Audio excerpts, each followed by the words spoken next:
है ना। तो कल की फाइल में हमने देखा था ऑपरेटर्स, और हमने कल समझे थे अर्थमेटिक ऑपरेटर्स, हमने समझा था असाइनमेंट ऑपरेटर्स, और हमने समझा था कंपैरिजन ऑपरेटर। सबसे पहले रिकॉर्डिंग को चालू करता हूँ।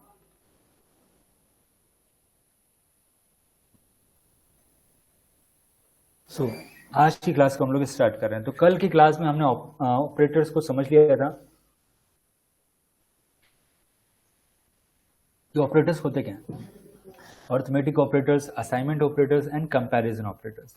तो ये तीन तरह के ऑपरेटर्स को हमने समझ लिया था। यहाँ पे एक बिटवाइज ऑपरेटर रखा हुआ था, लेकिन फिलहाल के लिए मैंने उसको थोड़ा सा शिफ्ट कर दिया है आगे की ओर। वैसे उसका काम भी शिफ्ट करना होता है, तो थोड़ा सा मैंने उसको आगे शिफ्ट कर दिया, क्योंकि आज हम लोग देखेंगे logical operators and ternary operators. ठीक है, तो आज हम टर्नरी ऑपरेटर्स और लॉजिकल ऑपरेटर्स को समझेंगे। साथ में आज हम लोग जानेंगे इफ और एल्स को। साथ में थोड़ा सा एक बार रिकैप देख लेते हैं कि कल हम लोगों ने एक्चुअली में क्या क्या देखा था।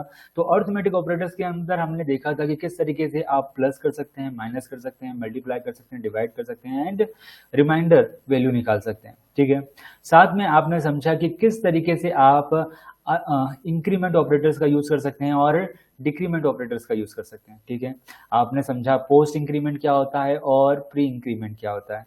इसके बाद हम लोगों ने कंटिन्यू रखा और हमने देखा असाइनमेंट ऑपरेटर।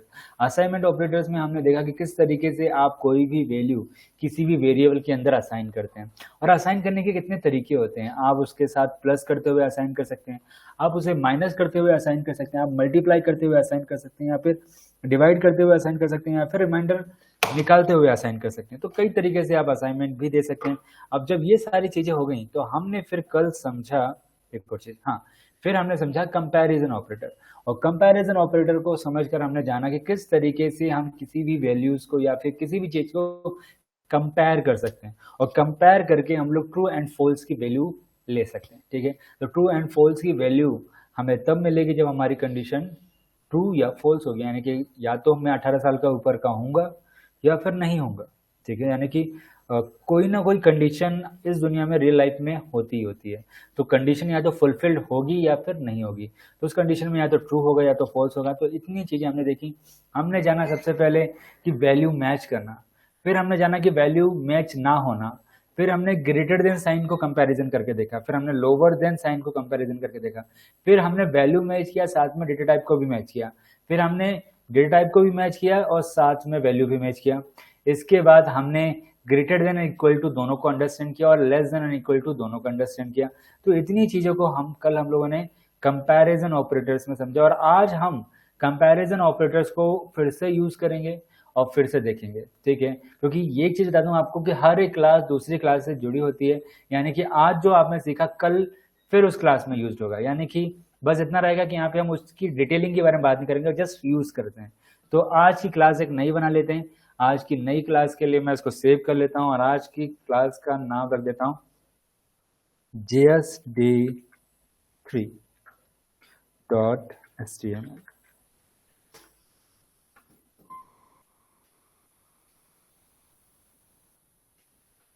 तो एक बार देख लेते हैं कि आज की क्लास में हम लोग फिर से क्या क्या देखने वाले हैं। तो हमारे इस लिमिटेड टाइम में हम जितनी ज़्यादा चीज़ें देख सकें वो बहुत ही ज़्यादा बेटर रहेगा। तो आज हम लोग यहाँ पर देखने वाले हैं। सर ये JS की फाइल को JS के एक्सटेंशन से सेव नहीं करेंगे? JS के एक्सटेंशन से सेव करेंगे, बट अभी नहीं, अभी जब तक मुझे ज़रूरत नहीं है, जब तक अभी मैं आपको ऐसे ही समझाऊंगा। इसके दो कारण हैं। अगर हम चाहें तो इसको मैं ऐसे कर सकता हूँ कि लिंक कर सकता हूँ। देखो, दो चीज़ें कर सकता हूँ, या तो मैं JS की मल्टीपल फाइल्स बना दूँ, ठीक है, या फिर मैं HTML की मल्टीपल फाइल्स बना दूँ। अब आप लोग मुझे बताओ कि कौन सा रीजन सबसे बेस्ट रहेगा। दोनों ही ऑप्शन बेस्ट हैं, है ना। आप लोग बिल्कुल टेंशन मत लें, दोनों ही सेम वर्क करते हैं और दोनों ही सेम चीज़ें हैं। मैंने दोनों फाइलों को सेम इसलिए रखा है जिससे कि मैं डोम का भी जब चाहे तब यूज़ कर सकूं। ठीक है, और आप लोगों को फाइल सेंड कर सकूं, मुझे हमेशा दो फाइलें सेंड ना करनी पड़े, सिर्फ एक फाइल सेंड करने, इसके लिए भी मैंने ऐसा किया है कि मैं इसको दो फाइलें मुझे ना बनानी पड़े। ठीक है, बाकी जब आप लोग एक्चुअल में कोडिंग कर रहे होंगे तो सबसे बेस्ट तरीका होता है कि आप एक्सटर्नल फाइल बना करके करें। लेकिन मैं फिलहाल के लिए, जब तक मैं एज आ सिखा रहा होता हूँ, मैं उस टाइम पे इस चीज़ को इग्नोर करता हूँ। ठीक है, तो रियल वर्ल्ड में तो आप लोग को एक्सटर्नल फाइल बनाना है, बट अभी आप लोग इग्नोर कर सकते हो। ठीक है, सो स्टार्ट करते हैं। मैंने तो सिर्फ इसलिए करा हुआ है जैसे कि मैं डॉम का यूज कर सकूं, क्योंकि डॉम सिर्फ और सिर्फ HTML फाइल के अंदर यूज होते हैं, वो सिर्फ JS की फाइल से सिर्फ, ठीक है। वो आपको बताऊंगा, है ना। एक्चुअली में 2 फाइलें ना बनानी पड़ी, इसका मेन रीजन है, अब आप लोग समझ गए होंगे, ठीक है। सो हम लोग वापस स्टार्ट करते हैं और कल की चीज़ों को वापस स्टार्ट करते हुए हम समझेंगे। तो कल हम लोग ऑपरेटर्स को देख रहे थे, ठीक है, लेकिन कल हम लोग ऑपरेटर्स को पूरी तरीके से ख़त्म नहीं कर पाए क्योंकि हमारा टाइम फेयर हो गया था। तो आज हम वापस देखेंगे और आज जिन ऑपरेटर्स को हम लोग देखने वाले हैं वो है logical operators and conditional operators, यानी टर्नरी ऑपरेटर्स। तो टर्नरी ऑपरेटर्स, तो इनको समझने के लिए हम इसको स्टार्ट करते हैं। और सबसे इम्पोर्टेंट चीज़ कि यहाँ पे मुझे लिखना होगा स्क्रिप्ट, क्योंकि मैं यहाँ पे JS की कोडिंग को स्टार्ट कर रहा हूँ।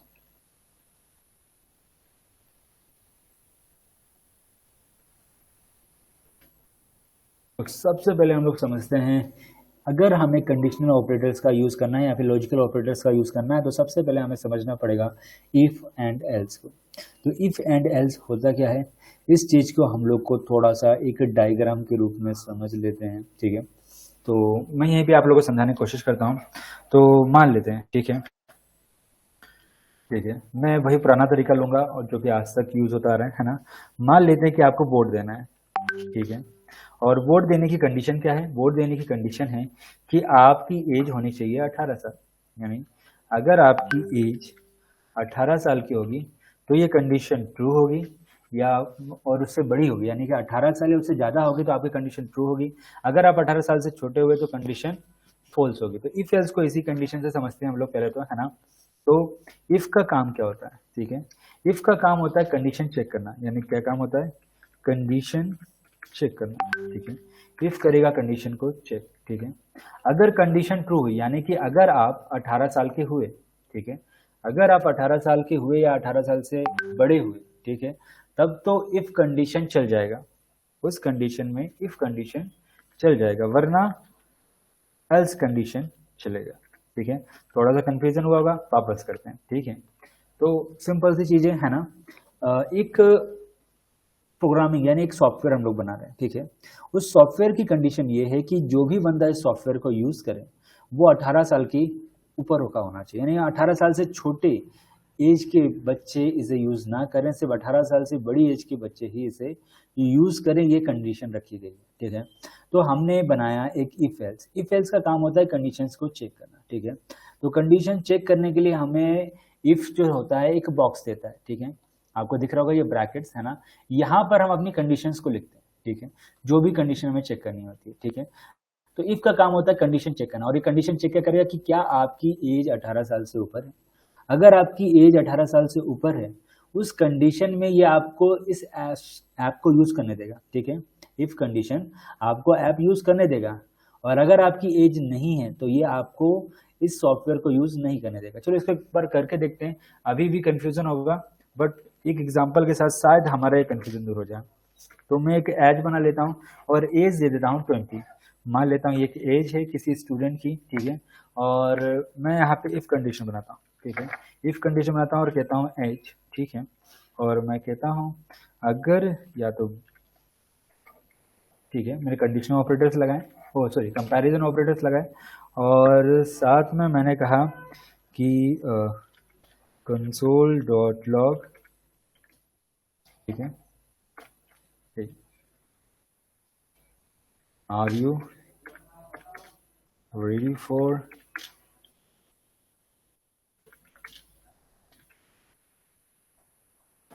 मान लेते हैं वो गेम खेल सकता है, ठीक है। या फिर अगर उसकी कंडीशन ट्रू नहीं हुई, यानी कि अगर वो बंदा 18 साल से नीचे का हुआ, यानी कि सॉरी मैंने कंडीशन गलत लिखी है, 18 साल, ठीक है, अगर वो 18 साल के नीचे का हुआ तो उसको जवाब मिलेगा कंसोल डॉट लॉग, ठीक है, और आंसर जाएगा सॉरी सॉरी ट्राई आफ्टर 18, ठीक है। बहुत ही सिंपल सा प्रोग्राम है, मैंने बस इतना कहा है कि अगर आप 18 साल या 18 साल से ऊपर हैं तो आप गेम खेल सकते हैं, और अगर आप 18 साल से नीचे हैं तो आप गेम नहीं खेल सकते। चलो अब इसको रन कर लेते हैं। पहले तो मैं जानता हूँ अभी भी कंफ्यूजन होगा, एक बार फिर हम लोग एग्जाम्पल लेंगे, हम लोग लगातार एग्जाम्पल से लेते रहेंगे, लेकिन सबसे पहले इसके लिए मुझे ओपन करना पड़ेगा अपना फोल्डर्स, और हमने फोल्डर्स को ओपन कर लिया।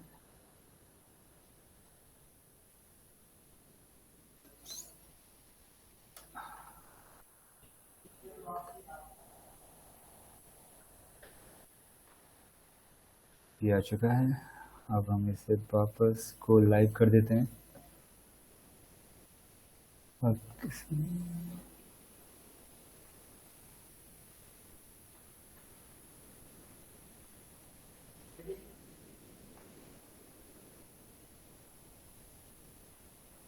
थोड़ा सा वेट करते हैं। हो गया, आ गया।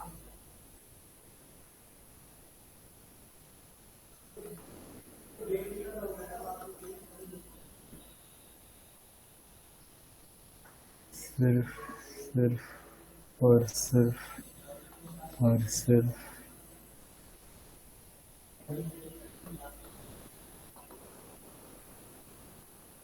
2 मिनट अभी तो खुला ही नहीं है ये, अभी तक खुला क्यों नहीं है यार? जब तक मैं खुला, जब तक मैंने कैंसिल कर दिया। ये हो गया। इंस्पेक्ट खोल लेते हैं, क्योंकि हमारा सारा काम तो इंस्पेक्ट पे होने वाला है। कंसोल को आज बड़ा कर लेते हैं। सॉरी ट्रैप्टर 18, 2 मिनट मैंने कंडीशन गलत लिख दी होगी, और गलत लिखा भी है मैंने। ठीक है, अब सही है। ठीक है, ठीक है, ठीक है। सो मैंने बस इतना कहा कि या तो आपकी एज 18 से ऊपर होनी चाहिए या फिर 18 से बराबर होनी चाहिए। अब आंसर सही आएगा, क्योंकि अभी जो एज है वो बिल्कुल सही है।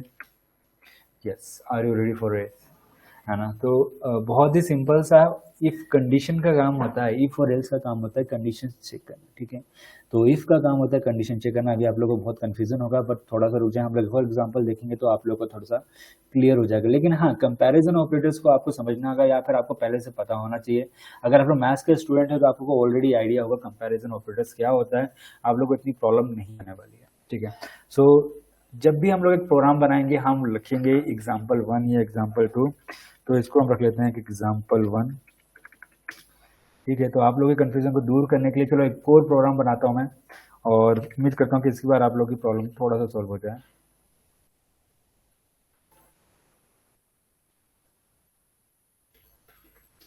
एग्जाम्पल 2, ठीक है। अब मेरे पास एक और कंडीशन है, ठीक है, और एक और कंडीशन को मुझे फुलफिल करना है। ठीक है, तो और कंडीशन ये है कि मैंने एक एग्ज़ाम रेडी किया है। ठीक है, एक इंट्रेंस एग्ज़ाम। ठीक है, मैंने एक इंट्रेंस एग्ज़ाम रेडी किया है, इंट्रेंस एग्ज़ाम। ठीक है, तो उस एग्ज़ाम में एक कंडीशन है। कंडीशन क्या है कि अगर आपको 3 एग्ज़ाम देने पड़ेंगे। कितने एग्ज़ाम देने पड़ेंगे? आपको 3 एग्ज़ाम देने पड़ेंगे, और कम से कम आपको 2 एग्ज़ाम में पास होना होगा। कम से कम आपको कितने एग्ज़ाम में पास होना होगा? 2 एग्ज़ाम में पास होना होगा। अगर आपने 2 एग्ज़ाम में पास कर लिया, तो उस कंडीशन में तो मैं आपको मतलब एग्ज़ाम देने दूंगा, वरना मैं आपको एग्ज़ाम नहीं देने दूंगा। ठीक है, तो पहले तो इजी करते हैं, पहले एक एग्ज़ाम में पास करवाते हैं, उसके बाद हम लोग 2 एग्ज़ाम में पास करवाएंगे, और उसके बाद हुआ तो 3 एग्ज़ाम में पास करवाएंगे। पहले हम लोग एक एग्ज़ाम में पास करवा लें। ठीक है, तो मैं एक वेरिएबल बना लेता हूँ यहाँ पर, और वेरिएबल को मैं नाम दे देता हूँ यहाँ पर रिजल्ट। ठीक है, तो या फिर ऐसा कह सकता हूँ मैं एग्ज़ाम 1। ठीक है, एग्ज़ाम 1 रिजल्ट में कह सकता था, लेकिन एग्ज़ाम 1 लिख देता हूँ, है ना? एग्ज़ाम 1 क्या हुआ? पास हुआ, फेल हुआ? तो मैं कहता हूँ पास हुआ। ठीक है, सिंपल सा है, मैंने ऐसे ही बोल कर दिया। ठीक है, इफ कंडीशन चालू की हमने, और इसने पूछा मेरे से कि क्या हुआ एग्ज़ाम 1 का। ठीक है, तो एग्ज़ाम 1 का हुआ ये कि अगर आपको क्या मिले? पास मिले। अगर आपको क्या मिले? पास मिल जाए। सॉरी, अगर आपको कंडीशन लगे कि ये पास है, तो उस कंडीशन में आप कंसोल डॉट लॉग में, ठीक है, कंसोल डॉट लॉग में प्रिंट कर देना कि कॉन्ग्रेचुलेशंस, रिलेशंस, है ना, आर यू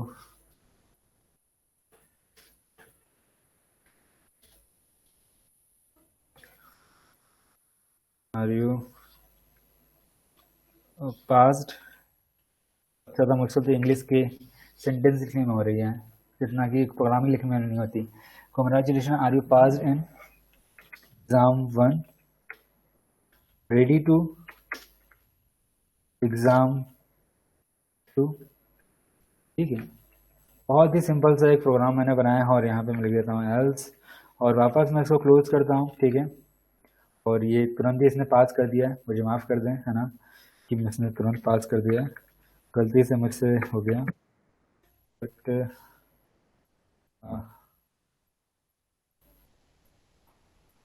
सुना। अब मैं कह देता हूँ sorry, try after, try next year, क्योंकि एग्ज़ाम एक साल में एक बार होता है, तो अब ट्राई करें आप नेक्स्ट ईयर। ठीक है, तो फिलहाल के लिए तो पास ही मिला है ना। अगर गलती से क्या होता, ये फेल हो जाता, तब क्या होता, सॉरी ट्राई नेक्स्ट ईयर। ठीक है, सो सिंपल सा फिर समझते हैं इस कंडीशन में क्या हुआ, है ना। इफ ने क्या करा है, मैंने वापस आपको समझाया कि इफ का काम होता है कंडीशंस को चेक करना। ठीक है, कंडीशंस को चेक करना इफ का काम होता है, तो यहाँ पर बहुत ही सिंपल तरीके से इफ ने कंडीशन को चेक करा। एक exam1 नाम का वेरिएबल था, exam1 नाम के वेरिएबल में मैंने कहा अगर आपको exam1 नाम के वेरिएबल में पास मिल जाए तो उस कंडीशन में आप प्रिंट कर देना कि congratulation, are you pass in exam1, ready exam2, ready to exam2, जो भी है ना। और अगर आपने फेल कर लिया है, ठीक है, तो आपको कहेगा सॉरी, अब आपको नेक्स्ट ईयर तक वेट करना पड़ेगा। ठीक है, सो हम लोग इफ एल्स को समझते जा रहे हैं और इफ एल्स को करते जा रहे हैं। ठीक है, इसी चीज़ को हम लोग और भी समझ लेते हैं। ठीक है, तो मुझे मालूम है अभी भी आप लोगों का कन्फ्यूजन दूर नहीं हुआ कैसे काम कर रहा है। मैं एक और एग्जांपल लेता हूँ। ठीक है, बट एक और एग्जांपल लेने से पहले मैं इस कंडीशन को पूरा कंप्लीट कर दूं, और कंडीशन ये था कि मेरी जो कंडीशन है ना, कि अगर आपने 3 एग्जाम पास कर लिए, ठीक है, तो कंडीशन थोड़ा सा और बड़ा कर लेता हूँ क्योंकि मेरे पास लिखने के लिए बहुत कुछ है ना। तो कंडीशन ये थी, है ना, कि अगर आपने पहला एग्ज़ाम, ठीक है, थोड़ा सा इजी कर देते हैं, ये थोड़ा सा हार्ड हो रहा है कि पहला एग्ज़ाम फेल हुआ और वो फिर आगे का एग्ज़ाम नहीं दे पा रहा है, बट हम ऐसा नहीं करेंगे, वो तीनों एग्ज़ाम दे सकेगा। अब कंडीशन थोड़ा चेंज कर देते हैं, अब वो तीनों एग्ज़ाम दे सकता है। अभी उसने पहला एग्ज़ाम दिया, पहले एग्ज़ाम में अगर वो फेल हो गया तब वो जाकर के दूसरा एग्ज़ाम दे सकेगा, और अगर वो दूसरे एग्ज़ाम में फेल हो गया तब पास हो गया तब जाकर के वो तीसरा एग्ज़ाम दे सकता है। यानी कि अगर वो एक भी एग्ज़ाम में फेल होगा तो वो आगे नहीं जा सकता। ठीक है, थोड़ा सा कंफ्यूजन है अभी भी, 2 मिनट यार। ठीक है, तो इसको मैं लिख देता हूं, अगर वो एग्जाम 1 में पास होता है, ठीक है, उस कंडीशन में वो एग्जाम 2 दे सकता है। ठीक है, और एग्जाम 2 में भी अगर वो पास होता है, उस कंडीशन में वो एग्जाम 3 को दे सकता है। ठीक है, और अगर उसने एग्जाम 3 भी पास कर लिया, ठीक है, उस कंडीशन में तो आंसर मिलेगा कि आपका आईएएस, यहाँ पे मान लेते हैं, है ना, आपको स्कॉलरशिप मिली है या फिर, है ना, आपका सिलेक्शन हो गया है ना, तो योर सिलेक्शन प्रोसेस कंप्लीट। अब समझ गए होंगे कि बहुत ही कंडीशन बड़ी सिंपल सी है। कंडीशन ये है कि पहला एग्जाम देना है, अगर पहला एग्जाम पास हो गए तब एग्जाम दूसरा देना है। यानी कि अगर पहले एग्जाम में फेल हो गए तो आंसर आएगा सॉरी ट्राई नेक्स्ट ईयर। ठीक है, और अगर दूसरे एग्जाम में फेल हो गए तो भी आंसर ये मिलेगा सॉरी ट्राई नेक्स्ट ईयर।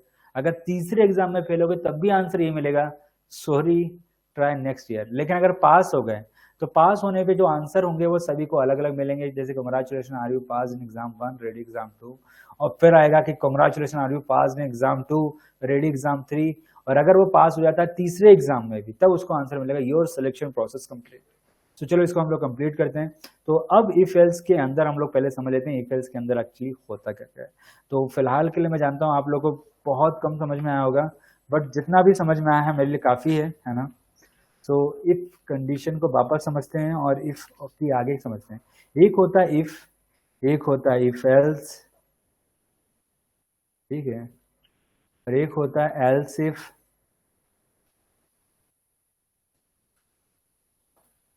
एक होता है नेस्टेड इफ। ठीक है, और साथ में इसी के साथ में हम लोग समझेंगे कंडीशनल ऑपरेटर्स। ठीक है, साथ में हम इसी के साथ समझेंगे कंडीशनल ऑपरेटर्स। तो यहाँ पे मैं लिख देता हूँ कंडीशनल।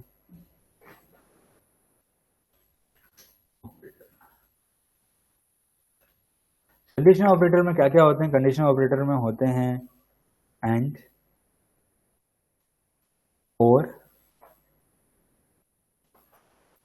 और नॉट। ठीक है, इनको मैं लिख भी देता हूँ नाम। इसको हम लोग एंड बोलते हैं, इसको हम लोग नो और बोलते हैं, और इसको हम लोग नॉट बोलते हैं। तो ये तीन कंडीशनल ऑपरेटर्स होते हैं। अब ये कंडीशनल ऑपरेटर कह सकता हूँ या फिर लॉजिकल ऑपरेटर्स कह सकता हूँ। ठीक है, बात एक ही है। और टर्नरी ऑपरेटर हम इसके बाद देखेंगे। ठीक है, तो पहले हम लोग इसको समझ लेंगे कि क्या चीज़ें और कैसे काम करती हैं।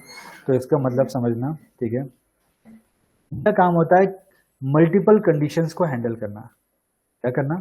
मल्टीपल कंडीशंस को हैंडल करने का काम करते हैं कंडीशनल ऑपरेटर्स, यानी कि मल्टीपल कंडीशंस हैंडल करना। मल्टीपल कंडीशन हैंडल करना कैसे? मान लेते हैं कि कंडीशन 1 है एंड कंडीशन 2 है। ठीक है, एक कंडीशन 1 है और एक कंडीशन 2 है। ठीक है, अगर दोनों कंडीशन ट्रू हुई, अगर दोनों कंडीशन ट्रू हुई तभी उस कंडीशन में ये आंसर ट्रू देगा, वरना ये आंसर देगा फॉल्स। ठीक है, यहां पर देखते हैं, इस चीज को कॉपी कर लेता हूं।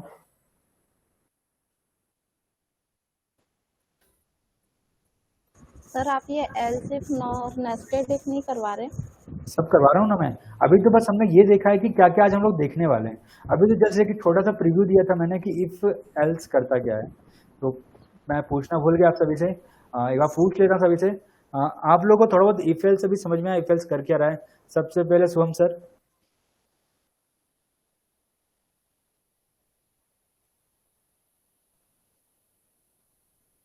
सर मैसेज ही करते हैं।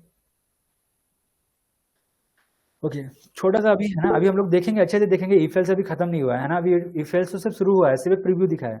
प्रियंका मैम,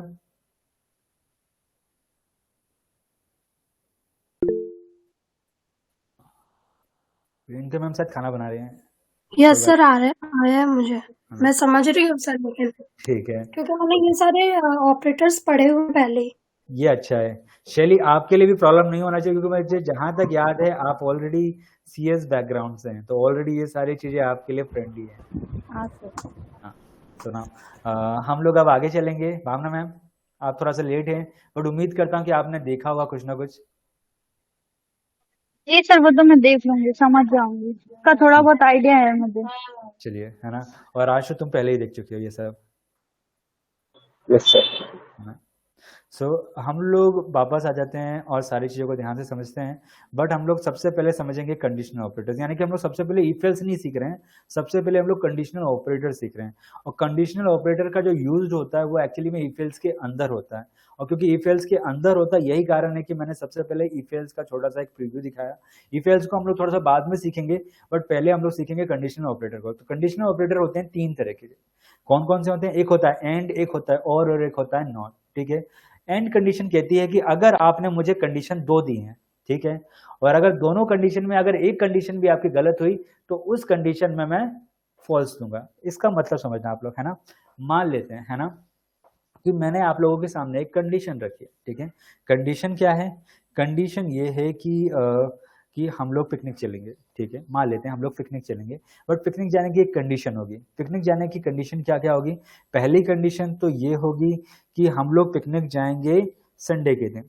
ठीक है, तो आपको एग्री करना होगा संडे के दिन। दूसरा होगा कि हम लोग पिकनिक जाएंगे 12 बजे, तो आपको टाइमिंग भी कंफर्म करनी होगी 12 बजे। ठीक है, अगर मान लेते हैं कि किसी बंदे ने, किसी भी स्टूडेंट ने कहा कि सर मैं 12 बजे नहीं चल सकता क्योंकि 12 बजे मुझे काम है या फिर कोई अदर रीजंस है ना, तो उस कंडीशन में क्या हो जाएगा कि वो बंदा फिर पिकनिक नहीं जा सकता। क्यों? क्योंकि उसकी एक कंडीशन क्या हो चुकी है, फॉल्स हो चुकी है। अगर वो कोई भी स्टूडेंट अगर जाना चाहता है पिकनिक तो उसके लिए जरूरी होगा कि वो संडे के दिन ही पिकनिक चले और ठीक 12 बजे चले। अगर ये दोनों कंडीशन वो चलने के लिए रेडी है तो पिकनिक जा सकता है, वरना वो नहीं जा सकता है। ठीक है, तो सिंपली अगर हम एंड कंडीशन को समझे तो एंड कंडीशन कहता ही है कि अगर दोनों कंडीशन ट्रू होगी तो बंदा पिकनिक जा सकता है और अगर नहीं होगी तो वो नहीं जा सकता। इसके लिए पिकनिक का ही तरीका हो सकता था, है ना। तो आप लोग समझ गए, एंड कंडीशन में दोनों कंडीशन ट्रू होनी चाहिए, यानी कि जितनी कंडीशंस हो एंड के अंदर वो सारी कंडीशन क्या होनी चाहिए, ट्रू होना चाहिए। अब और कंडीशन को समझ लेते हैं। ठीक है, अब और कंडीशन में थोड़ा सा डिफरेंट हो जाएगा। ठीक है, अब मान लेते हैं कि मैं अपना एक सेशन स्टार्ट कर रहा हूँ। ठीक है, मैं आपके लिए एक सेशन स्टार्ट कर रहा हूँ। ठीक है, और मैंने उसमें एक कंडीशन रखी है ना, कि इस सेशन को वही अटेंड कर सकेगा जिसकी जो सारी की सारी अटेंडेंस या तो सभी हो, मतलब अटेंडेंस जो हो वो या तो कंप्लीट हो। ठीक है, जो अटेंडेंस हो या तो वो सारी की सारी कंप्लीट हो, यानी 100% अटेंडेंस हो, या फिर सेकंड कंडीशन ऐसे रख सकते हैं हम लोग कि जो असाइनमेंट दिए गए हैं, है ना, जो असाइनमेंट साथ में दिए जा रहे थे वो असाइनमेंट सभी के कंप्लीटेड हो। ठीक है, अब या तो कोई ऐसा बंदा हो सकता है जिसने सारी की सारी अटेंडेंस फुलफिल करी होगी, या फिर कोई ना कोई ऐसा बंदा होगा जिसने असाइनमेंट सारे किए होंगे। ठीक है, ऐसे बहुत ही कम ऐसे स्टूडेंट होंगे जो कि दोनों चीजें करके रख रहे होंगे। अगर दोनों कंडीशन ट्रू भी हो रही है तो भी आंसर ट्रू आएगा, लेकिन अगर दोनों में से कोई एक कंडीशन भी ट्रू होगी तब भी कंडीशन ट्रू ही आएगा। यानी कि मान लेते हैं अगर आपने 100% अटेंडेंस आपकी कंप्लीट है तो आप सारे के सारे जो भी एडवांस सेशंस होंगे वो आप सभी अटेंड कर सकते हैं। लेकिन मान लेते हैं कि आप में से आप लोगों ने कुछ क्लासेस अटेंड नहीं कर सके, किसी कारण के कारण आपने कोई एक क्लास अटेंड नहीं करी, लेकिन असाइनमेंट्स आपके सारे कंप्लीट है, यानी कि जो भी असाइनमेंट्स थे वो असाइनमेंट्स आप सभी करते हुए चल रहे थे, तो उस कंडीशंस में भी आप इस सेशन को अटेंड कर सकेंगे। यानी कि अगर कंडीशन एक से ज्यादा है, ठीक है, तो दोनों कंडीशन में से अगर कोई एक कंडीशन भी ट्रू होगी तो वो कंडीशन क्या आएगी, ट्रू आएगी, है ना। अगर दोनों कंडीशन फॉल्स हुई उसी कंडीशन में फॉल्स आएगा। ठीक है, अब इस चीज को हम लोग थोड़ा सा लिख भी लेते हैं तो ज्यादा अच्छा है, क्योंकि जब भी हम किसी चीज को लिखते हैं तो ज्यादा अच्छे से हमें समझ में आता है ना। अगर all conditions true then answer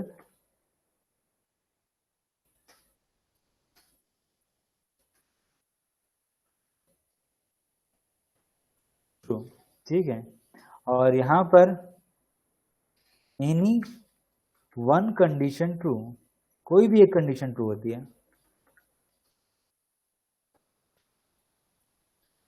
then answer simple है ना। नॉट का मतलब होता है ऑल कंडीशन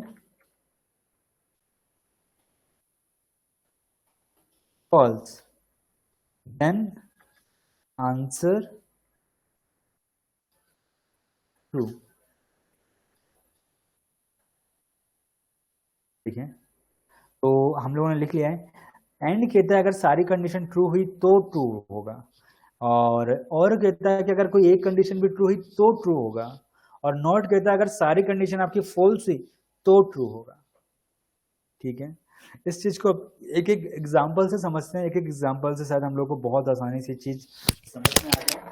ठीक है, तो एग्जांपल्स को लेते हैं और फटाफट एग्जांपल्स को लेकर के खत्म करते हैं, क्योंकि जितनी जल्दी हम लोग एग्जांपल से करेंगे उतना जल्दी हम चीजों को समझ सकेंगे।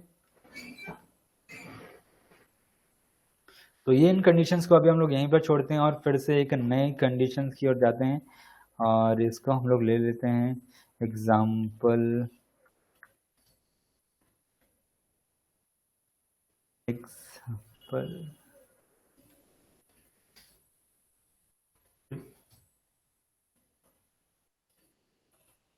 किसी को कुछ क्वेश्चन पूछना है क्या?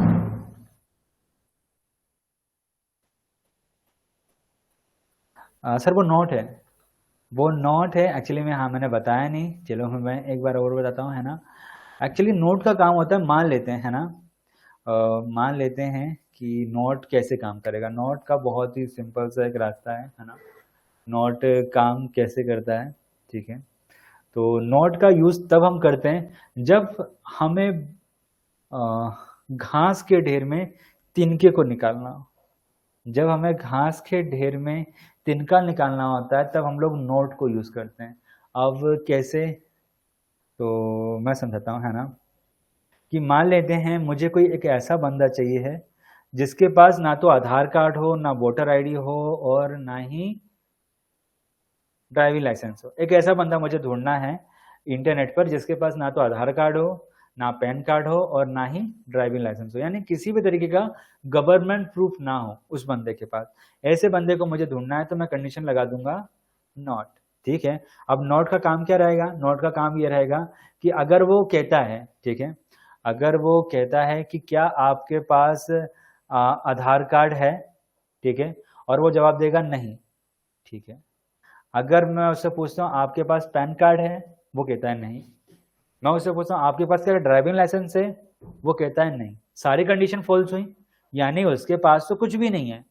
और इस कंडीशन में क्या होगा, हमारा आंसर ट्रू हो जाएगा। क्यों? क्योंकि हमें एक ऐसे बंदा तो ढूंढना था जिसके पास किसी भी तरह का गवर्नमेंट प्रूफ ना हो, ठीक है। और वो बंदा हमें मिल जाएगा और हम उसे कहेंगे कॉन्ग्रेचुलेशन, आपको बम्पर इनाम लगता है ना, 50,000 का, क्योंकि आप बिना किसी गवर्नमेंट आईडी के इतने सालों तक सरवाइव कर रहे हैं, ठीक है।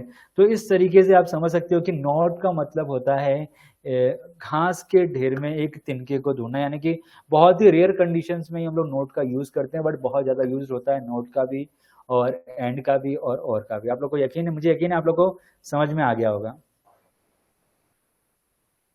सो हम लोग अब एक कंडीशंस रख लेते हैं और कंडीशन से समझ से आते हैं। सबसे पहले मैं समझूंगा यहाँ पर एंड को, ठीक है। तो एंड कंडीशन समझने के लिए मैं इसी एग्जाम्पल को उठा लेता हूँ, ठीक है। अब इसी एग्जाम्पल को उठा लेता हूँ। तो सबसे पहले इस प्रोग्राम को कंप्लीट करें और फिर आगे जाएंगे, ठीक है। तो इस प्रोग्राम में मैंने क्या कहा था, उस प्रोग्राम को वापस देखते हैं। तो मैंने कहा था कि अगर एग्जाम 1 में पास होगा तो एग्जाम 2 दे सकता है। अब मैं इसको पास कर देता हूँ, ठीक है। तो आंसर आ चुका है, congratulation, are you passed in exam 1, ready exam 2। चलो ठीक है, अब ये एग्जाम 2 के लिए रेडी होगा। तो मैं लगाऊंगा अब एल्स इफ कंडीशन, ठीक है। अब एल्स इफ कंडीशन आप लोग पहली बार देख रहे हैं, ठीक है। सो पहली बार देख रहे हैं तो थोड़ा सा मैं समझा भी देता हूँ एल्स इफ क्या होता है।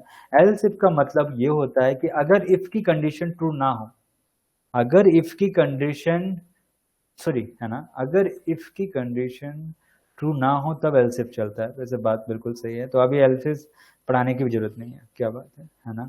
तो चलो अब यहाँ पे हम अंदर जाएंगे, अब हम लोग जाएंगे अंदर, ठीक है।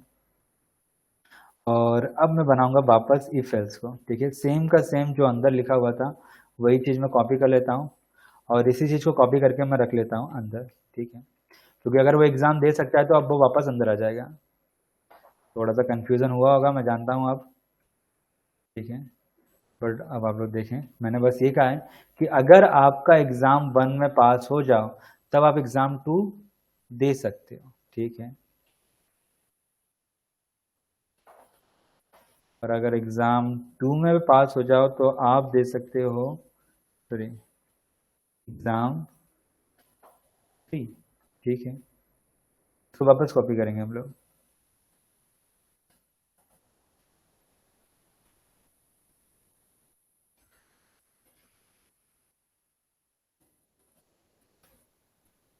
और अगर एग्ज़ाम 1 और यहाँ पर हम लोग लिख देते हैं एग्ज़ाम 2 और यहाँ पर हम लोग लिख देते हैं एग्ज़ाम 3 और तब आंसर जाएगा, ठीक है, कि योर सिलेक्शन प्रोसेस कंप्लीट। कब? जब एग्ज़ाम 3 को पास कर लिया जाएगा। आप देख सकते हैं, हाँ, कोई कह रहा है exam 3 is not defined, okay. Answer आ चुका है। अब मान लेते हैं इसको वापस चलाते हैं, हमारा प्रोग्राम पूरी तरीके से रेडी है, जिसमें कि वो हमारी कंडीशंस को चेक कर रहा है, और अगर गलत होगा तो ये आंसर दे देगा कि sorry, try next year, try next year.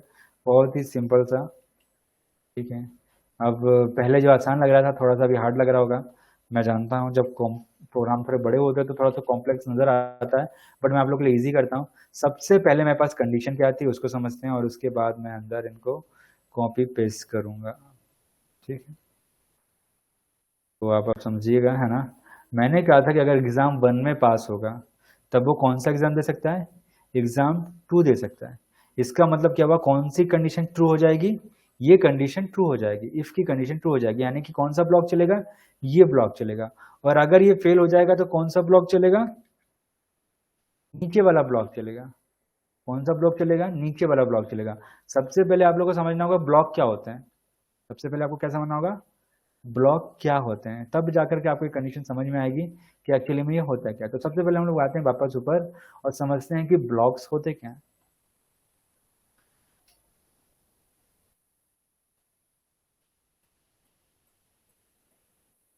So block होते क्या है, ठीक है। ब्लॉक का काम होता है एक स्पेशल कोड को रन करना, ठीक है। क्या करना, एक स्पेशल कोड को रन करना जो कि स्पेशली डिजाइन किया गया है किसी खास कारण से, ठीक है। एग्जाम्पल के तौर पे मान लेते हैं, ठीक है, मैंने एक गेम बनाया, ठीक है, और मैंने उस गेम में 6 बटनें लगा के रखी हैं, ठीक है।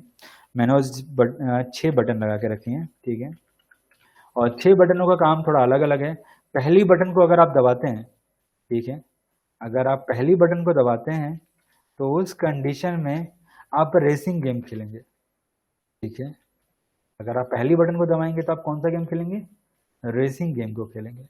अगर आप दूसरी बटन को दबाते हैं तो आप गेम खेलेंगे बैटल, ठीक है। अगर आप तीसरी बटन को दबाते हैं तो ठीक है आर्केड। अगर आप चौथी बटन को दबाते हैं तो मैंने टाइप कर लिया, मान लेते हैं, ठीक है। सो काफी है ना। और अगर आप 5वीं बटन को दबाते हैं तो ठीक है, और आप 6ठी बटन को दबाते हैं, ठीक है। तो कोई अच्छा गेम याद नहीं आ रहा, लेकिन ठीक है। तो सिंपल सा ब्लॉक को समझते हैं। तो मैंने बताया कि ब्लॉक जो होते हैं वो स्पेशल कोड्स को रन करते हैं। ब्लॉक का काम क्या होता है, हमेशा स्पेशल कोड को रन करना। लेकिन ब्लॉक रन कब होते हैं ये इंपॉर्टेंट है। ब्लॉक तभी रन होंगे जब किसी प्रकार का इवेंट परफॉर्म हो। ब्लॉक कब रन होंगे, जब किसी प्रकार का इवेंट परफॉर्म हो, यानी कि जब तक आप बटन दबाओगे नहीं, जब तक आप गेम नहीं खेल सकते। यानी कि अगर आपको रेसिंग गेम खेलना है तो आपको बटन 1 प्रेस करनी पड़ेगी। अगर आपको बैटल गेम खेलना है तो आपको बटन 2 प्रेस करनी पड़ेगी। अगर आपको आर्केड के गेम्स खेलने हैं तो आपको बटन 3 प्रेस करनी पड़ेगी। पबजी खेलना है तो बटन 4, बैटमैन खेलना है तो बटन 5, और इसी तरीके से अगर GTA खेलना है तो बटन 6। और इन सभी चीजों में आप कर क्या रहे हैं, इवेंट को परफॉर्म कर रहे हैं। क्या कर रहे हैं आप लोग, इवेंट को परफॉर्म कर रहे हैं। यानी आपने कहा था इसलिए चले हैं। आप समझ रहे हो ना। जब तक आप कुछ कहोगे नहीं, जब तक ये ब्लॉक रन नहीं होंगे। यानी ब्लॉक्स के कोड तभी रन होते हैं जब किसी प्रकार का आदेश मिले। आप समझ रहे हो ना। जब तक कोई आदेश नहीं मिलेगा, जब तक ब्लॉक के कोड रन नहीं होते, ठीक है। ब्लॉक के कोड तभी रन होंगे जब किसी प्रकार का आदेश मिले। और यही कारण है कि मैं ब्लॉक के कोड को स्पेशल कोड्स कह रहा हूं, क्योंकि ये अपने आप रन नहीं होते हैं, ये किसी खास कारण से रन होते हैं। अब ये खास कारण हम लोग नीचे समझते हैं, ठीक है। अब यहाँ पर खास कारण क्या होते हैं, ठीक है। यहाँ पर हम मैं खास कारण बोलूं ब्लॉक को रन करने का, तो ये ब्लॉक इसलिए रन होगा। ब्लॉक होते क्या है, ब्लॉक का मतलब भी आप लोग यहाँ पे अच्छे से समझ जाए पहले ऊपर ही, है ना। ब्लॉक जो होते हैं कि मान लेते हैं कि एक तो रूल हो गया, है ना, जैसे इफ हो गया। यहाँ तो मैं दे दूंगा कंडीशन, इसके अंदर क्या लिखता हूं मैं, कंडीशन, ठीक है। अगर मेरी कंडीशन ट्रू होगी तो क्या होगा, मेरा ये स्पेशल कोड चल जाएगा। जो भी मेरा ये स्पेशल कोड है वो चल जाएगा। लेकिन अगर मेरी कंडीशन फॉल्स होगी तो जो एल्स के अंदर स्पेशल कोड है, ठीक है, वो कोड चल जाएगा। ठीक है। एल्स के अंदर भी स्पेशल कोड है और हमारे इफ के अंदर भी क्या है, स्पेशल कोड्स हैं।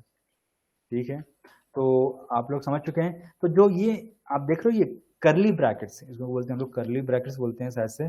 तो करली ब्रैकेट्स के अंदर जो कोड लिखे रहेंगे, उन कोड्स को रन करने के लिए एक स्पेशल रीजन होना बहुत जरूरी है। जब तक एक स्पेशल रीजन नहीं होगा, वो इन ब्लॉक के कोड को रन नहीं करेगा। तो मुझे यकीन है आप लोग ब्लॉक क्या होते हैं वो आप समझ चुके हैं। अब जब आप लोग ब्लॉक समझ चुके हैं, तो हम लोग आते हैं ब्लॉक कोड की ओर। ठीक है, अब जो ये ब्लॉक है ना, जब मैंने कहा कि एग्जाम 1 में मैं पास हो जाऊं, तो ये ब्लॉक रन कर देना। जब ये ब्लॉक रन होगा तो क्या प्रिंट करेगा, console.log congratulation are you passed in exam 1 ready to exam 2। तो ये जो स्पेशल कोड है, ये साथ में पहले तो ये आपको इन्फॉर्म कर रहा था कि भैया अब आप पास हो गए और एग्जाम 2 के लिए रेडी हो जाओ, है ना। साथ में यही ब्लॉक आपका दूसरा एग्जाम भी लेगा, आप समझना। ये पहले तो इन्फॉर्म कर रहा था आपको कि भैया आप एग्जाम के लिए रेडी हो जाओ, साथ में यही ब्लॉक आपका अब एग्जाम 2 भी लेगा। तो यहीं पर आप देखोगे, यहीं पर फिर से मैंने लिखा है एग्जाम 2, और मैंने कहा कि अगर आप एग्जाम 2 में पास हो जाओ, ठीक है, अगर आप एग्जाम 2 में पास हो जाओ, तो फिर से क्या हुआ कि जैसे ही क्या हुआ, एग्जाम 2 में पास हुआ, तो एग्जाम 2 में जैसे ही वो पास करेगा, तो फिर से इसके अंदर का ब्लॉक रन हो जाएगा। किसके अंदर का ब्लॉक रन हो जाएगा, इस इफ के अंदर का ब्लॉक रन हो जाएगा, क्योंकि अब इसने एग्जाम 2 पास कर लिया है। अब फिर से ये क्या करेगा, आपको फिर से इन्फॉर्म करेगा कि भैया आप एग्जाम 2 तो पास हो चुके हो, ठीक है, आप एग्जाम 2 पास हो चुके हो, अब आप रेडी हो जाओ एग्जाम 3 के लिए। यानी कि अब वो एग्जाम 3 भी आपसे यहाँ पे लेगा, फिर वो आपसे यहीं पे एग्जाम 3 लेता है, ठीक है। और अगर आप एग्जाम 3 भी पास कर जाते हैं, फिर इसके अंदर का ब्लॉक कोड रन होगा, ठीक है, इसके अंदर का ब्लॉक कोड रन होगा और कहेगा योर सिलेक्शन प्रोसेस कंप्लीट, अब जाओ आप जॉब करो, आपको अब टेंशन लेने की जरूरत नहीं है। अगर आप फेल हो जाते, तब दूसरा ब्लॉक कोड चलता। पहला जैसे कि आप समझ चुके हैं, हर हाँ के लिए, हर एक यस के लिए एक नो भी मैंने रखा हुआ है, यानी हर इफ के लिए एक एल्स भी रखा हुआ है। अगर आपका एक भी जगह फेल होता तो आप तुरंत बाहर हो जाते हैं, ठीक है। तो कौन सा एग्जाम मैंने फेल कर दिया है, जो कि सॉरी फॉर नेक्स्ट ईयर आ रहा है, तो ओह गलती से मैंने एग्जाम 1 फेल कर दिया है। Okay, now finally your selection process complete. लेकिन अगर आप गलती से एग्जाम 2 में फेल हो जाते हैं, तो आपको क्या मिलता कि सॉरी ट्राई नेक्स्ट ईयर। आपने एग्जाम 1 तो पास कर लिया था, लेकिन आप एग्जाम 2 में फेल हो गए, ठीक है। और मैं ये लिख भी सकता हूँ, ठीक है।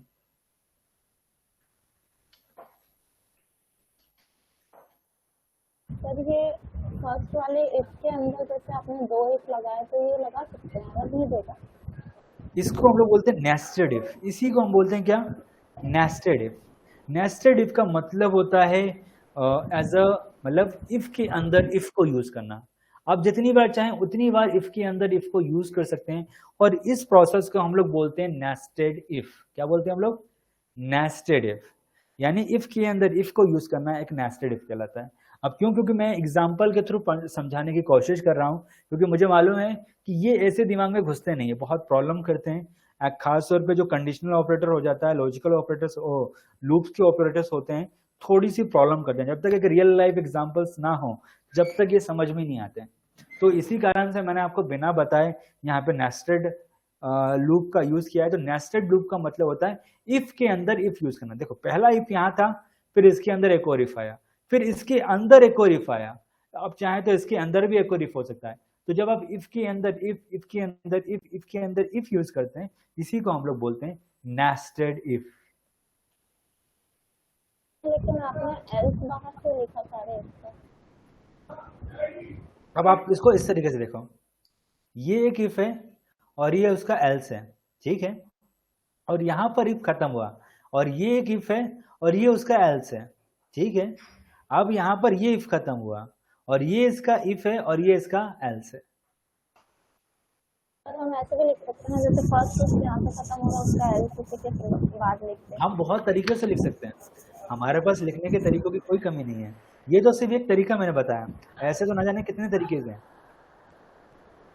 हाँ सर, क्योंकि वो एकदम कंफ्यूज हो रहा है कौन से इसका कौन सा एल्स, इसलिए। लेकिन हमें समझना तो पड़ेगा ही, हमें ऐसे लिखने की भी आदत डालनी ही होगी। मैं आप लोगों को इजी तरीके भी बताऊंगा, लेकिन पहले आप लोग हार्ड तरीके से समझो। क्लियर है? Okay sir. ठीक है, अब मैं आपको यही तरीका करके दिखाऊंगा एंड को। नहीं, नेस्टेड एल्स तो इफ के साथ चलता है सर। आप नोटिस करो, हर इफ के साथ उसका एल्स है, हर इफ के साथ उसका एल्स है, ठीक है, हर इफ के साथ उसका एल्स है। और थोड़ा सा इसको इजी करना हो तो ऐसा कर सकता हूं मैं, आपको समझ में आएगा कि ये इफ के अंदर ये इफ है और इस इफ के अंदर ये इफ है, तो थोड़ा सा आसान हो जाएगा आप लोगों के लिए समझना, ठीक है। तो चलो अब हम लोग समझेंगे एंड कंडीशन को। अगर आपने इस एग्जाम की प्रोसेस को समझ लिया है और आपको ये समझ में आ गया ब्लॉक क्या होते हैं, तो मुझे यकीन है कि अब आप लोग एंड कंडीशन को आसानी से समझ पाओगे। अब मैं इसी प्रोग्राम को फिर से लिखता हूँ, ठीक है। सर एक और क्वेश्चन है। हाँ सर जैसे आपने 3 एल्स लिखे हैं, ठीक है, अगर हम 3 इफ के बाद सिर्फ एक ही एल्स में ये कंडीशन दे दे, सॉरी ट्राई नेक्स्ट ईयर वाली, पॉसिबल तो नहीं है, पॉसिबल नहीं है। अगर आप नेस्टेड इफ लिख रहे हैं तो फिर पॉसिबल नहीं है। क्यों? क्योंकि अगर कोई कंडीशन फॉल्स होती है, आप समझना, अगर कोई कंडीशन फॉल्स होती है तो वो अपने ट्रू को चेक करेगा, यानी समझना आप, है ना। एक इफ ट्रू होता है और उसका एल्स फॉल्स होता है, ठीक है। अब इसका जो इफ है वो तो ट्रू हो चुका है, इसका इफ तो ट्रू हो चुका है, तो ये एल्स तो चलना नहीं है, अब ये एल्स अब चलना नहीं है, ठीक है। तो हर इफ का अपना एक एल्स होना जरूरी है, ठीक है। अगर कंडीशन फॉल्स हो जाए तो उसका एल्स चल सके, ठीक है। ओके। तो चलो अब इसी चीज को आसान तरीके से करके दिखा देता हूँ। लगता है आप लोगों को थोड़ा सा हार्ड लग गया है, तो बहुत ही सिंपल है। अब मैं यहाँ पे लिखता हूँ एग्जाम 1, ठीक है, मैं लिखता हूँ एग्जाम 1, मैं पास हो गया।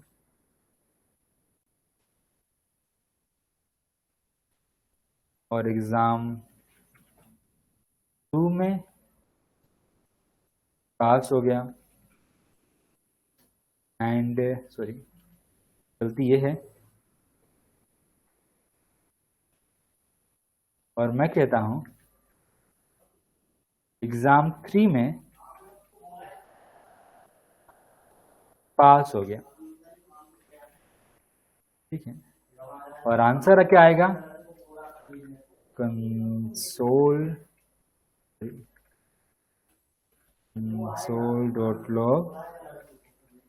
और मैं लिख देता हूं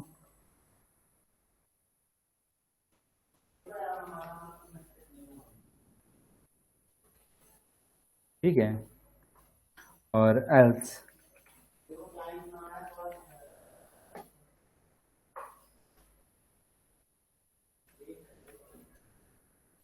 अब इस प्रोग्राम को आप लोग समझना, ठीक है। अब ऐसा कर लेते हैं हम लोग, है ना, इसके लिए हम लोग ऐसा कर लेते हैं, बस समझने के लिए मैं न्यू लिख रहा हूँ, ठीक है। समझने के लिए बस क्या लिख रहा हूँ मैं? न्यू। तो इस न्यू को ध्यान मत देना, है ना। तो बहुत ही सिंपल सा है ना। मैंने यहाँ पर इतना सब कुछ जो कोड किया है, ये देख रहे हैं आप लोग, कोड काफी लंबा चौड़ा था, आप लोगों को कंफ्यूजन हो रहा था। अब मैंने उसी कोड को एक नए तरीके से लिखा है। उसी कोड को मैंने कैसे लिखा है? एक नए तरीके से लिखा है। और उस कोड को मैंने कैसे लिखा है? क्योंकि मुझे करना क्या था, मुझे बस इतना चाहिए था, अगर वो तीनों एग्जाम में पास हो तो योर सिलेक्शन प्रोसेस कंप्लीट, यानी कि उसका सिलेक्शन प्रोसेस कंप्लीट कर देना था। और अगर वो किसी एक एग्जाम में भी फेल हो तो उस कंडीशन में मुझे बोलना था sorry, try next year. Simple सा, मुझे इतना ही करना था, ठीक है। तो ये एक तरीका है बहुत ही आसान सा, जिसमें कि मैं कर सकता हूँ। लेकिन मुझे इसके लिए जरूरत किसकी पड़ेगी? अब मुझे जरूरत पड़ेगी कंडीशनल ऑपरेटर्स की। अभी तक हमने एक भी कंडीशनल ऑपरेटर यूज नहीं किया था, बट हम फर्स्ट टाइम कंडीशनल ऑपरेटर्स का यूज कर रहे हैं। अभी हमने इस पूरे प्रोग्राम को कंपैरिजन ऑपरेटर की मदद से सोल्व किया था, सिर्फ कंपैरिजन ऑपरेटर का यूज किया था। बट अब यहाँ पर हम समझेंगे कि कंडीशनल ऑपरेटर्स किस तरीके से कंपैरिजन ऑपरेटर के साथ मिलकर के काम को और आसान कर देते हैं, ठीक है। तो बहुत ही सिंपल सा है, तो देखें। और सॉरी, ट्राई नेक्स्ट ईयर, उसका रीजन ये है कि शायद से किसी एक एग्जाम में बंदा फेल हो चुका है, तो चलो उसे जाके पास कर देते हैं। तो इसको हम करते हैं पास, ठीक है। और आपको आंसर मिलेगा, ठीक है। एक तो मिल चुका है, एक में एरर आ चुका है, exam 3 is not defined. Sir अभी जो आपने लास्ट वाला किया है उसका सही आ रहा है, उसके पीछे वाले में भी मैं समझ गया, एक्चुअली में मैंने थोड़ा सा गलती लिखी थी, आ गया, ठीक है। न्यू आप देख सकते हैं एक तो ये लिखा हुआ है योर सिलेक्शन प्रोसेस कंप्लीट, और एक लिखा है new your selection process complete. अगर मैं फेल करता हूँ किसी एक में भी, अगर मैं एग्जाम 3 में फेल करता हूँ, ठीक है, तो सॉरी ट्राई नेक्स्ट ईयर, और अगर मैं पास करता हूँ तो ठीक है। अब आप लोग को फिर से समझाता हूँ, ठीक है। तो ये प्रोसेस अगर आप लोग समझ गए हैं, तो ये हार्ड तरीका अगर आप समझ चुके हैं, तो अब आप वैल्यू करोगे इस छोटे से तरीके की, ठीक है, जो काफी शॉर्ट है और बहुत ही सिंपल है, बहुत ही आसानी से उसी काम को वो कर पा रहा है जिस काम को करने के लिए हमें इतना कुछ कोड लिखना पड़ रहा था। तो किसी भी छोटी चीज की वैल्यू तभी होती है जब हम उसे ज्यादा बड़े में देखते हैं, ठीक है। तो अब हम समझेंगे कि एंड कंडीशन कैसे काम करती है। तो एंड कंडीशन का काम होता ये है कि यहाँ पर आप देखिए एक कंडीशन तो ये है, ठीक है, जहां पर मुझे हर एक कंडीशन के लिए एक एक इफ बनाना पड़ रहा था, वहां पर बस मैंने क्या करा है, एक कंडीशन ये है, मैं और कहा मैंने साथ में एक कंडीशन ये है, और कहा साथ में मैंने ये कंडीशन ये है, और अगर ये सारी कंडीशन ट्रू होंगी तो उस कंडीशन में क्या होगा, इस बंदे का सिलेक्शन हो जाएगा, वरना वो कहेंगे सॉरी ट्राई नेक्स्ट ईयर, ठीक है। तो अब मैं यहाँ पे किसी में भी वो नहीं लगा रहा हूँ, आप लोग समझ तो पा रहे हो ना, आप लोग कंफ्यूजन तो नहीं हो रहा ना।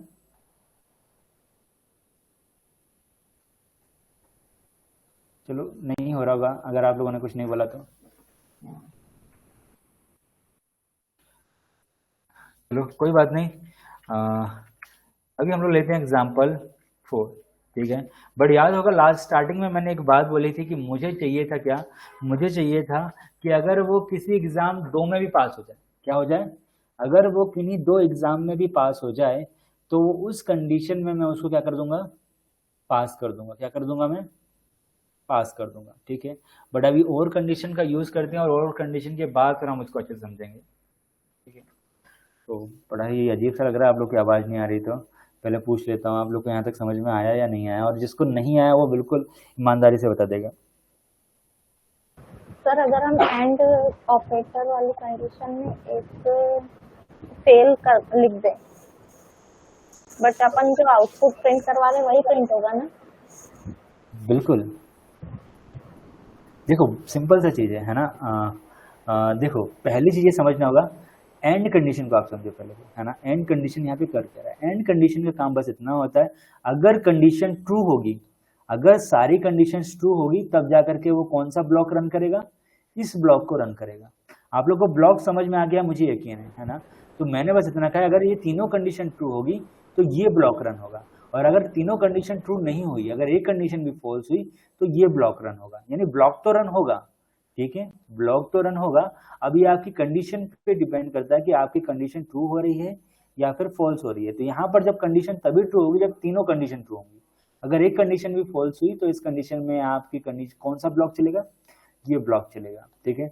और अगर बात करें जिसकी फेल की, है ना, जैसे कि फेल अगर हम लिख देते हैं, तो एक्चुअली में हम लोग कर क्या रहे हैं, वही तो कर रहे हैं ना, कंडीशन चेक ही तो करवा रहे हैं कि कंडीशन मैच हो। मैं एक्चुअली यहाँ पे कर क्या रहा हूँ, कंपैरिजन ऑपरेटर में मैं सिर्फ वैल्यू मैच करवा रहा हूँ कि क्या सेम वैल्यू लिखी है, हमने पास लिखा हुआ है या नहीं लिखा है।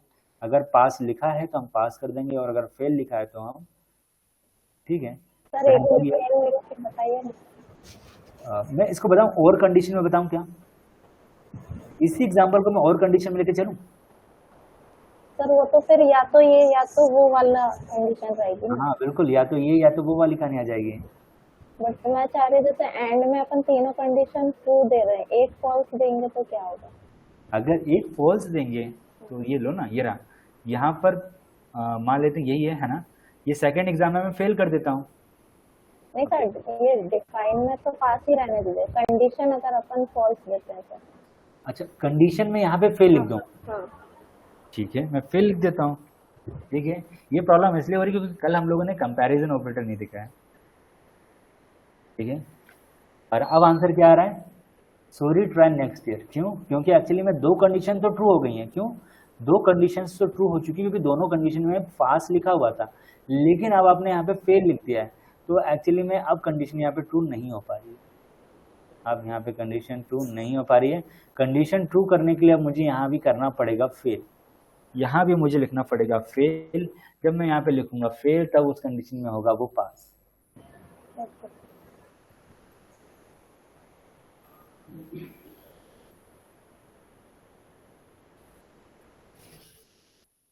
ठीक है, कोई कंफ्यूजन तो नहीं है ना अभी, नहीं सर। है ना? बट आप लोग अब क्लासेस को मिस नहीं करेंगे क्योंकि सारी क्लासेस दूसरी क्लास से जुड़ी हुई होती हैं, ठीक है? कैसे भी करके आप लोगों को क्लासेस को अटेंड करना ही है। अब हम लोग समझेंगे और कंडीशंस को। अब और कंडीशन में भी इसी एग्जांपल को लेकर के चलते हैं हम लोग, और इस एग्जांपल को समझते हैं।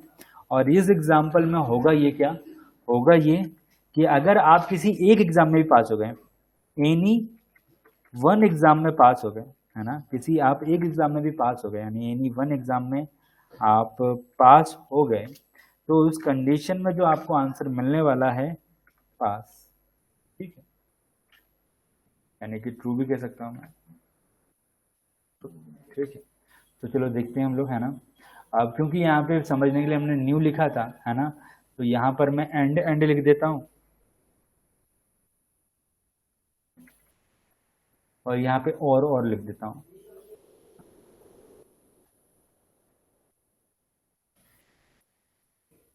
ठीक है। अब सिंबल्स चेंज हो जाएंगे, सिंबल्स आ जाएंगे और के,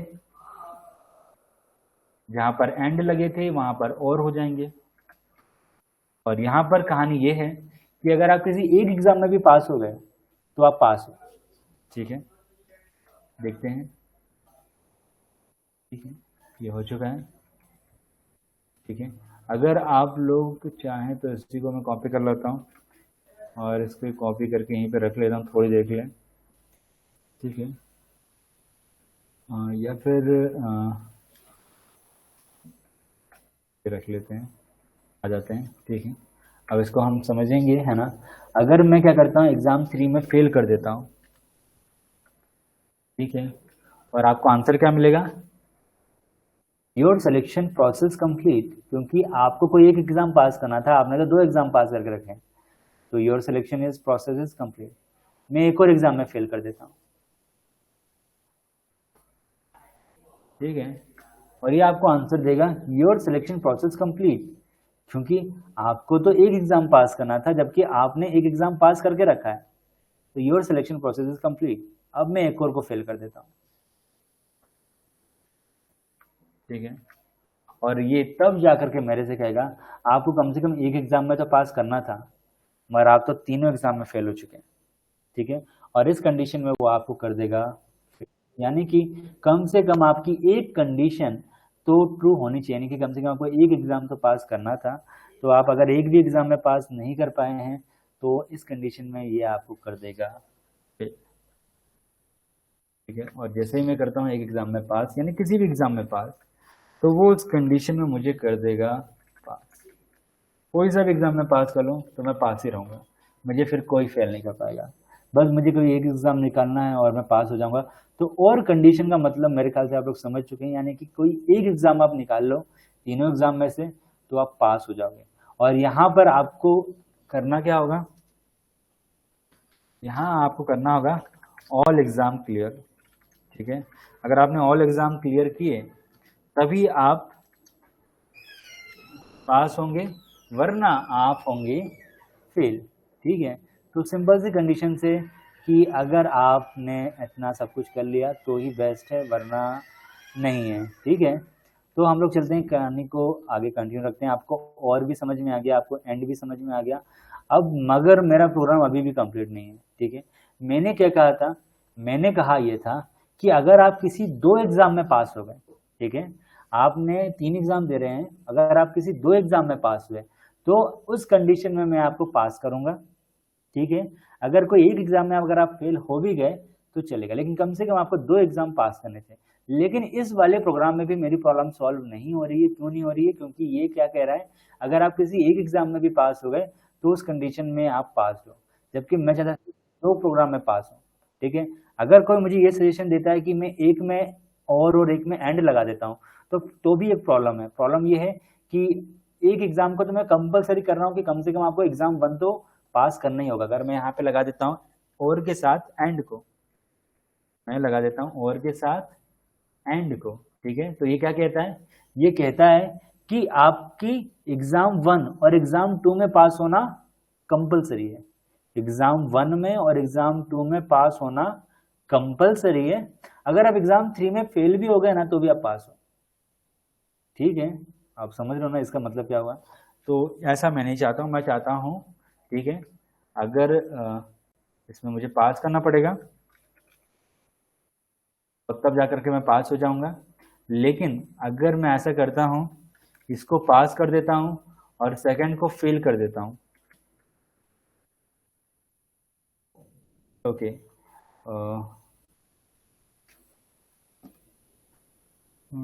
लेकिन अभी भी एक प्रॉब्लम तो है, ठीक है। वो प्रॉब्लम ये है कि मुझे एग्ज़ाम 1, ठीक है, एग्ज़ाम 1 में तो यही प्रॉब्लम आएगी।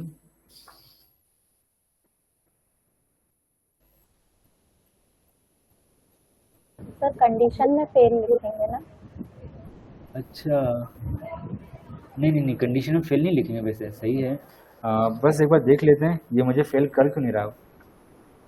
ये तो मुझे किसी भी कंडीशन में फेल नहीं कर रहा है,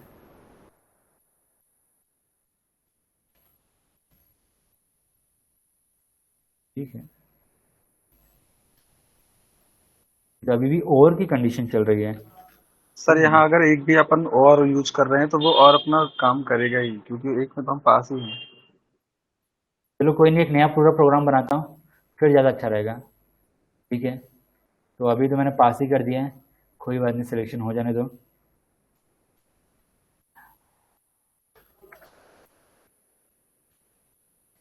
अब है एग्जाम्पल 5, ठीक है, और इस कंडीशन को हम लोग देखेंगे एंड और के साथ। अब इस कंडीशन को लिखते कैसे हैं, इसको लिखने का भी एक खास तरीका होता है, तो देखते हैं हम लोग इसको कैसे लिखूंगा मैं, ठीक है।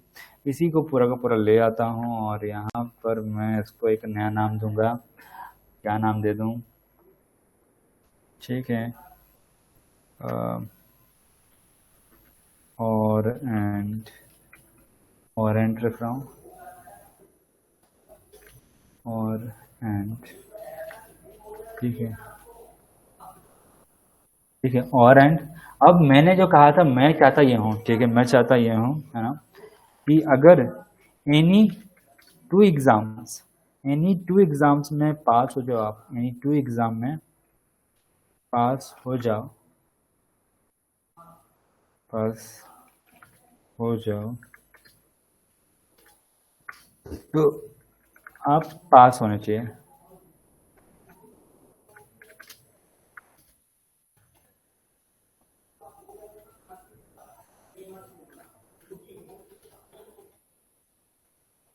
हिंदी में लिख दिया, आप लोग अभी इग्नोर कर देना, ठीक है।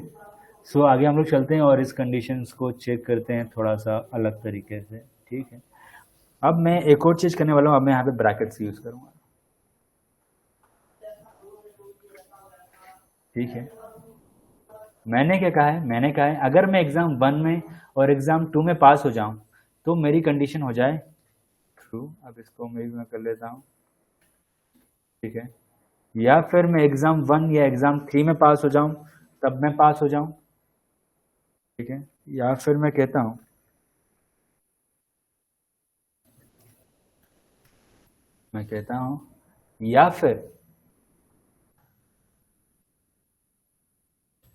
या फिर मैं एग्ज़ाम 1 और 3 के बाद एग्ज़ाम 2 और एग्ज़ाम 3 में पास हो जाऊँ तो मैं पास हो जाऊँ, ठीक है। तो सबका कॉम्बिनेशन बन चुका है, ठीक है, आप लोग नोटिस करना, सभी का कॉम्बिनेशन बन चुका है। कॉम्बिनेशन कैसा बना है, इस चीज़ को थोड़ा सा बड़ा कर देता हूँ मैं थोड़ी देर के लिए, ठीक है, आप लोग ध्यान से देखें, है ना। इस प्रोग्राम में क्या बना है, मैंने क्या करा है, ब्रैकेट से चीज़ों को सेपरेट किया हुआ है, कैसे यूज़ करना है एंड और को साथ में, इस चीज़ को आप लोग ध्यान से समझे, है ना। मैंने करा बस इतना है, मैंने कहा है अगर मैं एग्ज़ाम 1 में पास हूँ साथ में एग्ज़ाम 2 में पास हूँ तो मैं पास हूँ, अगर या तो मैं एग्ज़ाम 1 में पास हूँ साथ में एग्ज़ाम 3 में पास हूँ तो मैं पास हूँ, या फिर मैं एग्ज़ाम 2 में और एग्ज़ाम 3 में पास हूँ तो भी मैं क्या हूँ, पास हूँ, ठीक है। लेकिन अगर मेरे साथ होता ये है कि मैं किन्हीं 2 एग्ज़ाम में फेल हो जाऊँ, ठीक है, अगर मैं किन्हीं 2 एग्ज़ाम में फेल हो जाऊँ तब मैं क्या हो जाऊँ, फेल हो जाऊँ, ठीक है। सो इस कंडीशन को हम लोग चला लेते हैं और एक बार रन करके देख लेते हैं, ठीक है। तो इसको छोटा कर लेते हैं वापस, वैसे छोटा ही है, हम समझेंगे। अगर मैं फेल कर देता हूँ यहाँ पर, मैं यहाँ पर करता हूँ फेल, ठीक है, तो वो पास ही रहेगा। क्यों? क्योंकि कंडीशन मैंने क्या कहा है, अगर कोई बंदा एग्जाम 1 और एग्जाम 3 में भी पास हो, अगर कोई बंदा एग्जाम 1 और 3 में भी पास हो तो वो पास कहना, ठीक है। लेकिन अगर मैं क्या करता हूँ, इसको फेल कर देता हूँ एक और सब्जेक्ट, मतलब एक और एग्जाम में, इस कंडीशन में ये क्या हो जाएगा, सॉरी ट्राई नेक्स्ट ईयर, यानी कि अब आप 2 एग्जाम में फेल हो गए। लेकिन अगर मैं पास कर देता हूँ इस एग्जाम में, तो योर सिलेक्शन प्रोसेस कंप्लीट, यानी कि आप फिर से 2 एग्जाम में पास हो गए। मैं फेल कर देता हूँ किसी एक एग्जाम में, सॉरी ट्राई नेक्स्ट ईयर, और अगर मैं फिर पास कर देता हूँ एक और एग्जाम में, ठीक है, तो मुझे यकीन है आप लोग को ये ब्रैकेट्स, यानी कि ये स्मॉल ब्रैकेट्स होते हैं, small bracket separated conditional operators आप लोग को अंडरस्टैंड हो गए हैं। पहले मैं क्वेश्चन कर लूँ तब मैं आगे पढ़ाना कंटिन्यू रखूंगा, नहीं तो पता चल रहा है कि मैं पढ़ाता जा रहा हूँ और किसी को कुछ भी समझ में नहीं आ रहा है। तो मैं, खुशी तो चली भी गई, राइट है ना? हाँ खुशी चली गई, मतलब खुशी बात समझ में आ रहा था क्या? चलो शुभम सर का, भावना मैम का, प्रियंका मैम, शैली, ओके, शुद्ध में आ गया होगा। लेकिन आज खुशी कैसे चली गई? मैंने बताया भी है कि क्लासेस बहुत इंपॉर्टेंस होती हैं, इग्नोर कैसे यार। उन्होंने तो अटेंड भी किया था और फिर वो चली गई। क्या उनको अगर समझ में नहीं आ रहा तो उन्हें क्वेश्चन करने चाहिए थे, कि किसी भी चीज़ से भागने का तो कोई सोल्यूशन होता नहीं है, ठीक है। तो हम लोग बस मैसेज ही डाल सकते हैं कि खुशी क्लास ज्वाइन करो। वो कब गई है किसी को पता है क्या? काफी टाइम हो गया सर। 9 मिनट हो चुके हैं, उन्होंने मैसेज तो किया है, बट मैं एक चीज़ कह दूँ, है ना,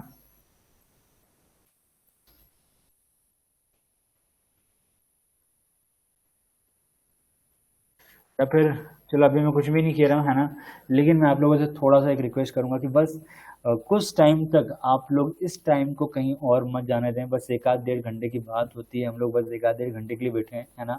उसके बाद तो फिर आप लोग अपने अपने काम कर सकते हैं, ठीक है। तो इस टाइम को थोड़ा सा आप लोग प्रायोरिटी देंगे, क्योंकि ये चीज़ें क्या फिर आपको बाद में क्वेश्चन पूछने का मौका नहीं मिलेगा। तो ये मैंने जो बताया आप लोग को, ब्रैकेट सेपरेटेड और एंड का यूज़ करना, ये आप लोग को समझ में आ गया। क्योंकि अभी मैं आपको इससे जुड़े बहुत सारे टास्क दूंगा, इससे जुड़े मैं बहुत सारे टास्क दूंगा, तो हो सकता है अगर आपने अच्छे से ना समझा हो तो आपको करने में बहुत प्रॉब्लम आएगी, ठीक है। ये जितना आसान लगता है उतना आसान कभी कभी नहीं होता है, बल्कि बहुत आसान है मैं कहूँगा, है ना। तो यहाँ तक अगर हम समझ गए तो अब मैं नोट को यूज़ करूँगा, ठीक है। तो अभी तक इतना तो हो चुका है, अब हम नोट की बात करेंगे। अब इसी प्रोग्राम को, यानी इसी चीज़ को करने के लिए मैं नोट का यूज़ करने वाला हूँ। तो नोट कैसे काम करेगा हम लोग देखते हैं। सारी चीज़ें सेम रखते हैं, वापस आ जाते हैं, इसको कॉपी कर लेते हैं और नोट को समझते हैं। अब पहले जान लेते हैं कि नोट करेगा क्या। तो नोट का काम ये है ना, नोट का काम ये है कि अगर, है ना, अगर आप एग्ज़ाम 1 में पास ना हो, ठीक है, अगर आप एग्ज़ाम 1 में पास ना हो, ठीक है, तो ट्रू देना, ठीक है। और अगर आप एग्ज़ाम 2 में पास ना हो,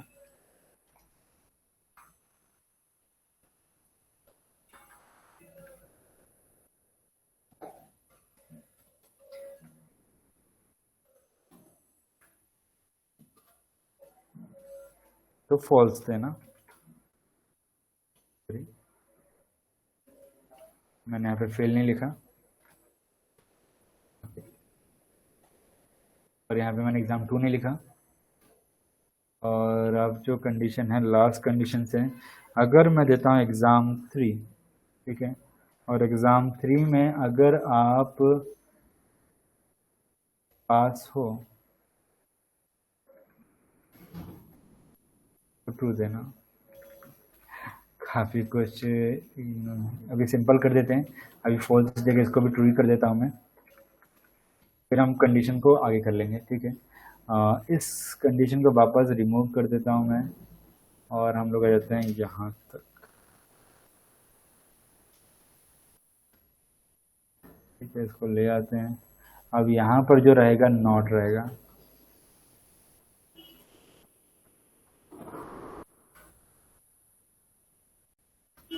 नोट को मैंने लगा दिया है, ठीक है। सो मैं कहता हूँ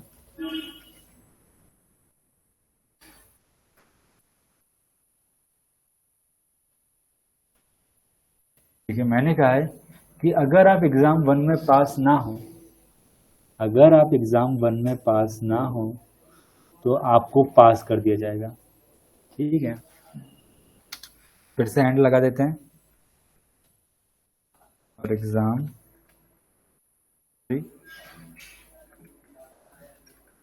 और इसमें मैं पास लगा देता हूँ। तो गलती भी है, ये गलती, ठीक है।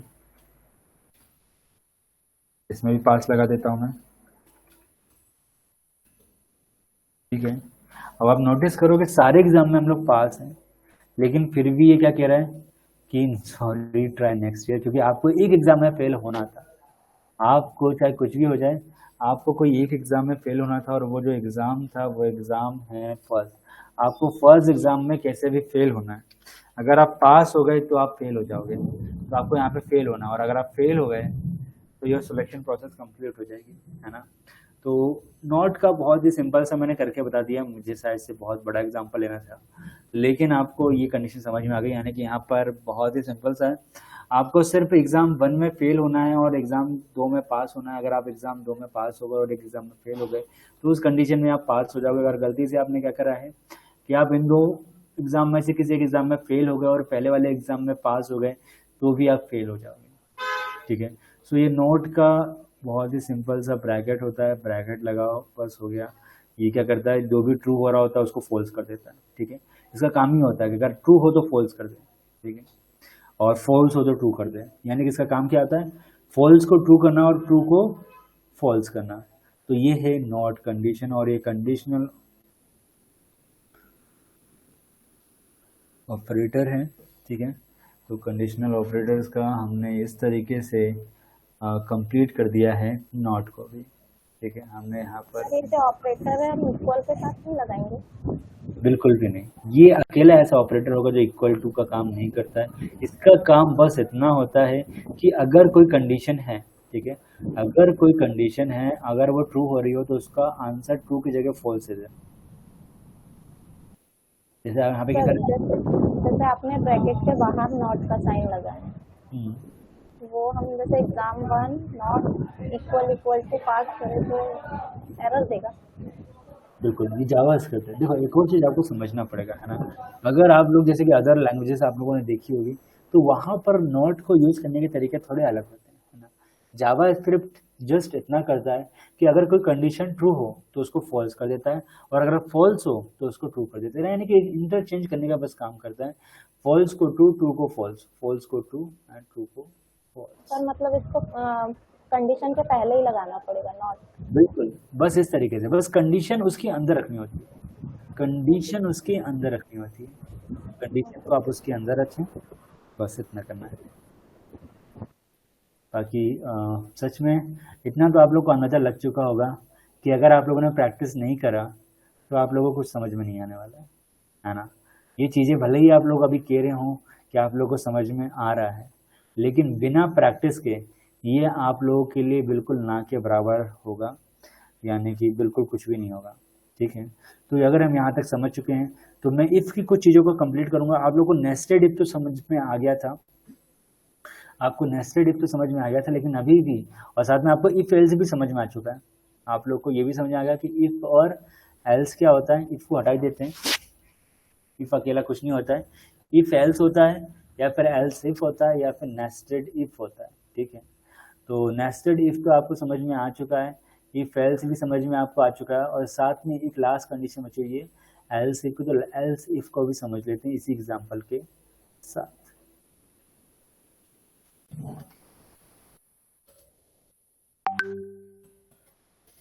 तो हम लेते हैं एग्जांपल 6, और इस 6 एग्जांपल में हम लोग समझेंगे एल्स इफ को, ठीक है। अब ये एल्स इफ आ चुका है, सेम यही प्रोग्राम वापस कॉपी कर लेते हैं, कॉपी करके यहाँ ले आते हैं।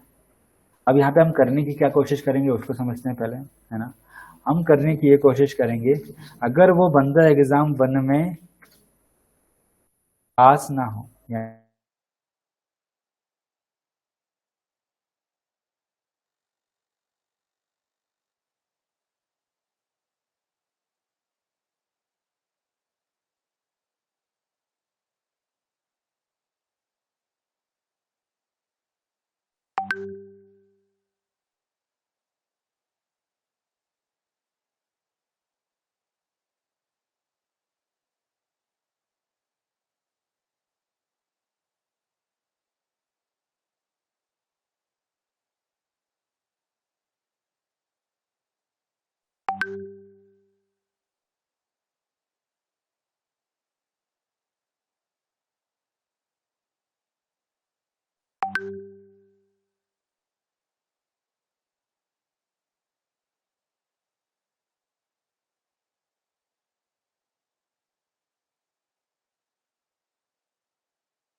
क्या हो गया सर, बाहर चाहिए?